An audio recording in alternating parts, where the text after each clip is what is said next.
নমস্কার বন্ধুরা, travel and test চ্যানেলের সান্দাকফু ব্লগের দ্বিতীয় পর্বে আপনাদের স্বাগত জানাই। প্রথম পর্বে আপনারা আমাদের অনেক ভালোবাসা দিয়েছেন, তার জন্য অসংখ্য ধন্যবাদ জানাই। প্রথম পর্বে আমরা আপনাদের দেখিয়েছি আমরা সান্দাকফু নিজেদের গাড়ি নিয়ে কিভাবে পৌঁছেছি, কিভাবে পাস বানিয়েছি, কি কি দেখার আছে সেগুলো ডিটেলসে দিয়েছি। যারা প্রথম পর্ব দেখেননি তাদের জন্য আমরা লিঙ্কটা ডেসক্রিপশন বক্সে ও আই বাটনে দিয়ে দিলাম। আজ আমাদের রাত্রিবাস হলো সান্দাকফু ট্রি হাউস হোমস্টেতে।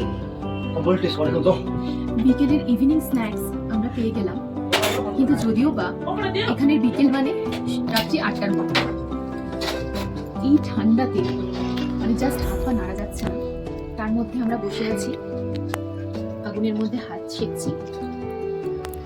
আর ঠান্ডা সম্পর্কে এটাই বলবো, এতটাই ঠান্ডা 3-4টে লেয়ার চাপাতে হয়েছে আমাকে। আমি ক্লাইমেটটা অ্যাডজাস্ট করতে আমার টাইম লেগে যাচ্ছে।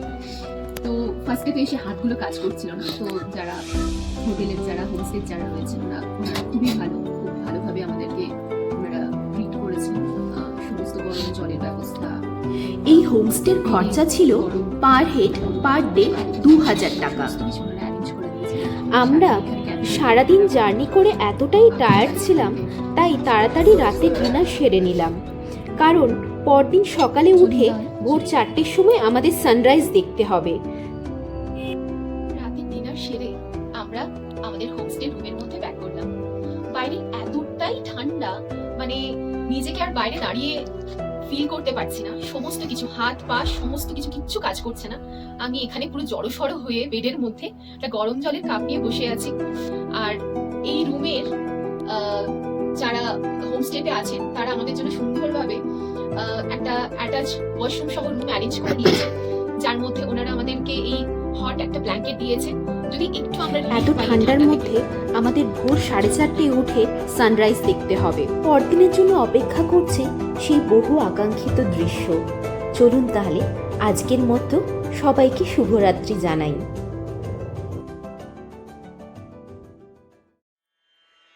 রেনো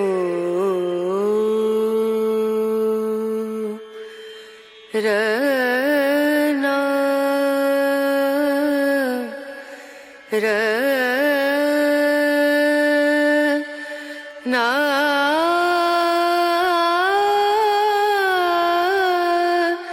না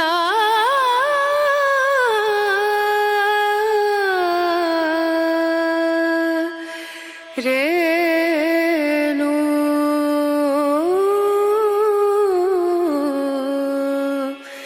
রেনো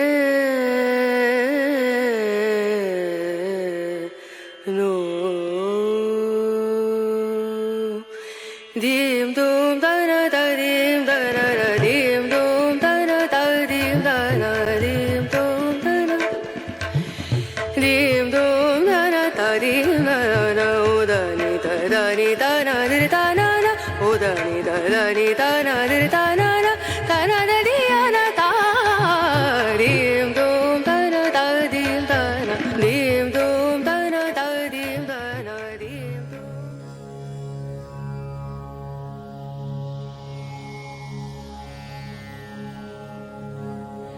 টেম্পারেচার তখন মাইনাসে। হাড় কাঁপানো ঠান্ডায় হাজারখানেক উৎসুক মুখ তখন অধীর আগ্রহে অপেক্ষা করছে। দিনের প্রথম সূর্যালোকে স্নান করবে স্বর্ণচূড়া। পূব আকাশে রং বদলের সাথে সাথে রূপ বদলের খেলাও শুরু। অবাক চোখে শুধু কাঞ্চনজঙ্ঘাকেই দেখে যাওয়া। এই দৃশ্য দেখার জন্য কাঞ্চনজঙ্ঘার চারপাশ থেকে বিভিন্ন ট্যুরিস্টরা ওত পেতে বসে থাকে। সে পেলিং হোক বা দার্জিলিংয়ের টাইগার হিলই হোক বা সান্দাকফুই হোক, কাঞ্চনজঙ্ঘাই হলো দি সেন্টার অফ অ্যাট্রাকশন।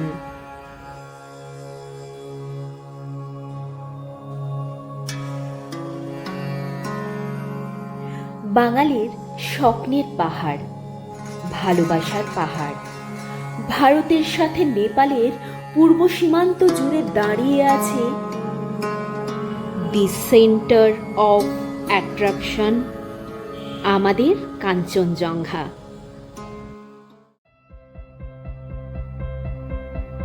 প্রকৃতি কত অদ্ভুত, কত সুন্দর, কত তার রূপ। এই রং বদল রূপ বদলের খেলা আমাদের মনে সারা জীবনের জন্য জায়গা করে নিল। এত সুন্দর সানরাইজ দেখে মন ভালো হয়ে গেল।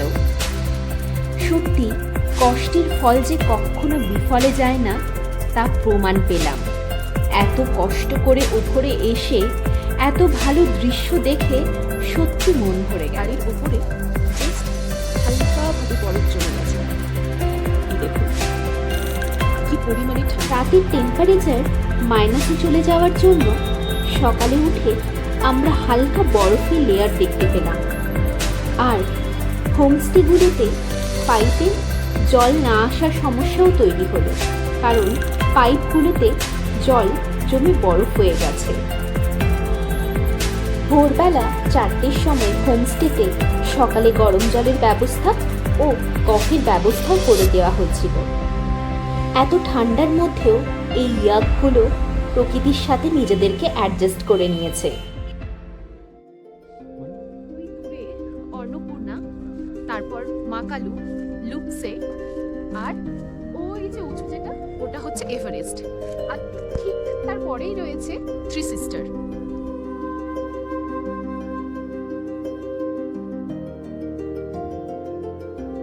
ব্রেকফাস্টের গরম গরম ম্যাগি আর কফির চুমুক সেরে এখন আমাদের বাড়ি ফেরার পালা। অনেকটা পথ, আমাদেরকে তাড়াতাড়ি বেরোতে হবে এখান থেকে, তাই আমরা আমাদের জার্নি স্টার্ট করলাম।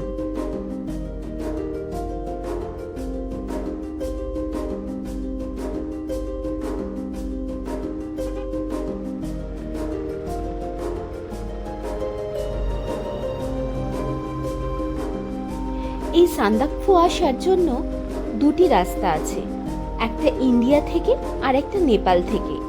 আমরা আসার সময় ইন্ডিয়ার রাস্তাটি ধরে এসেছিলাম, কিন্তু ফেরার সময় আমরা নেপালের রাস্তা ধরে ফিরছি।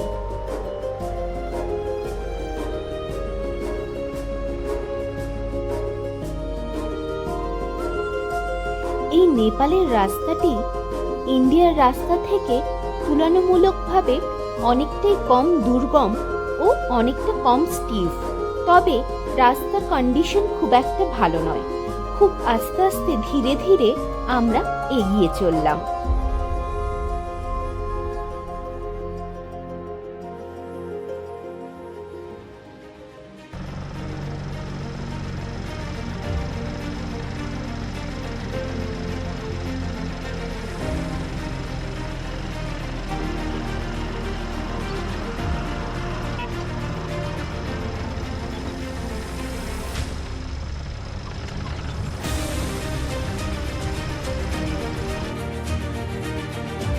আপনারা যদি নিজেদের গাড়ি নিয়ে আসেন তাহলে আপনাদের কয়েকটা টিপস ও সাজেশন দিলাম।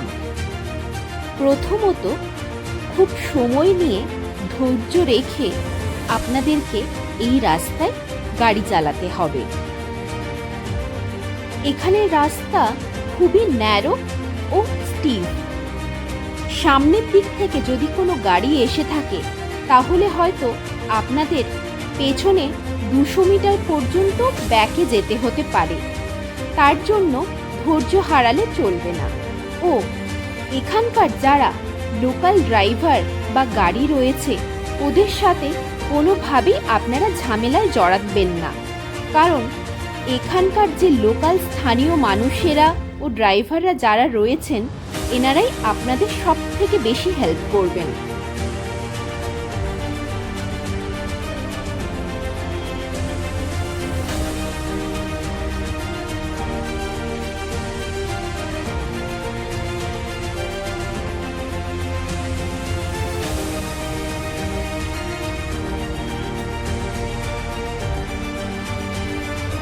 আরেকটি ইম্পর্টেন্ট ইনফরমেশন আমি আপনাদের দিই। আসলে এই রাস্তাতে আসা ও যাওয়ার সময় এসএসবি অর্থাৎ সীমা সুরক্ষা বল এর অনেক চেকপোস্ট পড়বে। দয়া করে আপনারা এই জায়গাগুলিতে কোনোভাবে ফটোগ্রাফি করবেন না। এছাড়া সান্দাকফু যাওয়ার এই রাস্তাটি ইন্ডিয়া ও নেপালের বর্ডার হিসেবে গিয়েছে, তাই এখানে ড্রোন ওড়ানো সম্পূর্ণভাবেই নিষিদ্ধ।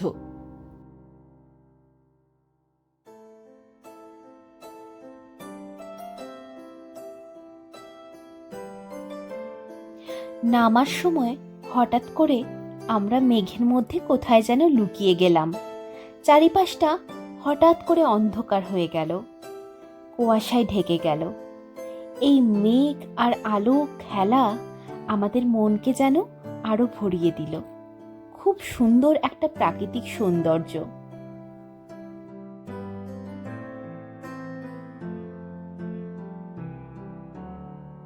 মেঘেদের সাথে লুকোচুরি খেলতে খেলতে আমরা ধীরে ধীরে সামনের দিকে এগিয়ে চললাম।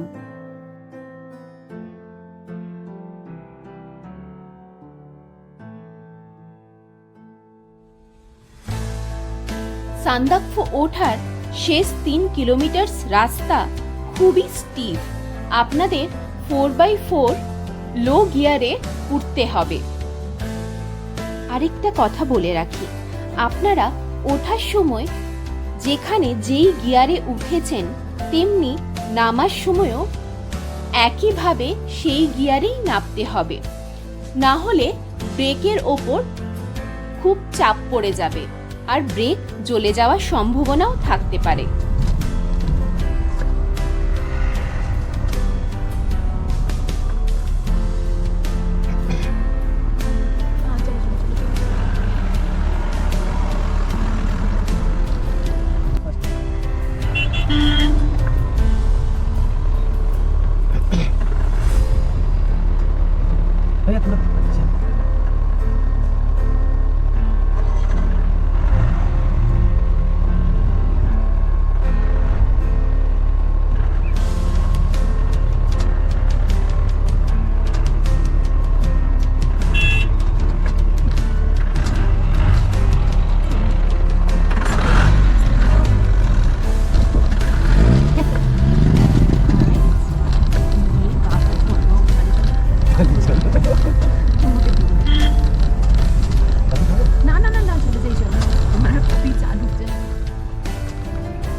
দুদিনের ট্রিপে আমরা খুবই এক্সস্ট হয়ে পড়েছিলাম।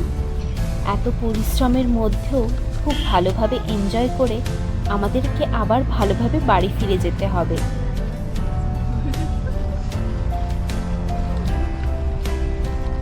ড্রাইভিংয়ের মজা নিতে নিতে আমরা আস্তে আস্তে করে পাহাড় থেকে নেমে আসলাম। সত্যি একটি অসাধারণ অনুভূতি। এই ট্রিপ সারা জীবনের জন্য আমাদের মনের মণিকোঠায় জায়গা করে নিল। আমরা আপনাদের এটাই বলবো, যদি লাইফে একবারও পারেন আপনারা নিজেদের গাড়ি নিয়ে এই সান্দাকফু ট্রিপটা অবশ্যই করবেন, ভীষণ ভালো লাগবে।